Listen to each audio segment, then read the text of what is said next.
சாப்பாடு கொடுக்கணும் வளர்ச்சிக்கு, இதுலேயே அவங்க மைண்ட் செட் இருக்கிறச்ச நெக்ஸ்ட்டு வந்து இந்த டாகோடைய அடுத்த 10-15 வருஷம் அவங்களுடைய ஃபிசிக்கல் ஹெல்த்தும் பார்க்காம விட்டுடுறாங்க. ஸோ எக்ஸசைஸ்ன்றது வெறும் வெளியில் வாக்கிங் மாத்திரம்னு நினச்சிட்டு இருக்கிறது தான் ஃபஸ்ட் ரொம்ப காமனான மிஸ்டேக்.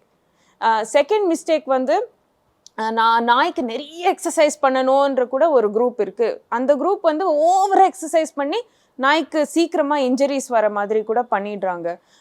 டெய்லி மார்னிங் எனக்கு பெருமையாக சொல்லுவாங்க, நான் காலையில் 1 hour சாயங்காலம் 1 hour வாக்கிங் போகிறேன். ஆக்சுவலி அதெல்லாம் ரொம்ப ஜாஸ்தி, நிறையவே இன்ஜுரிஸ் ஆகிறதுக்கு வாய்ப்பு இருக்குது. ஸோ இது எனக்கு கேள்விப்பட்ட second common mistake.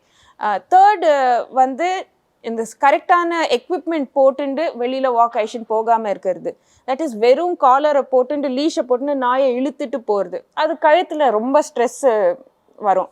So usually பாடிக்கு ஒரு ஹார்னஸ் கரெக்டாக போட்டுண்டு அதுக்கு கரெக்டாக ஃபிட் ஆகிற மாதிரி ஒரு ஹார்னஸ் போட்டு விட்டுட்டு அந்த ஹார்னஸ்க்கு லீஷ் அட்டாச் பண்ணிவிட்டு டாக் உங்கள் லெஃப்ட் சைடில் சேஃபாக ஐஷன் போகிறது தான் கரெக்டான வே.